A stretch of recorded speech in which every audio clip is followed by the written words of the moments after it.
Welcome back, Truth Seeker. February 19th, 2021. In the headlines, Kim Kardashian is divorcing Kanye West. And as per always, if it's in the headlines, it's by the numbers. Notice she's divorcing Kanye on a date with 62 numerology. And Kanye's full name, Kanye Omari West, has the Gematria of 62. And touch on this again. Again, the Jesuits control the world of entertainment, and they control these entertainers like they're puppets on strings. Notice how the name Kim Kardashian has that Gematria 56 like Society of Jesus. Kanye also has that Gematria 56, and he thinks of himself as the Jesus of hip-hop, only fitting.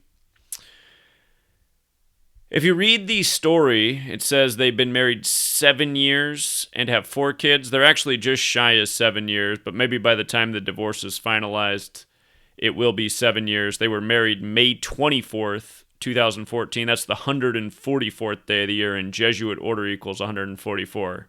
The Jesuit order is another name for the Society of Jesus. They're the same thing.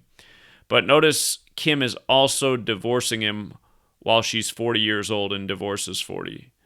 So I'm sure the day it's finalized, the ritual will be complete. But everybody wanted to know the latest on the tabloid headlines, so there it is, Truth Seeker. Till next time.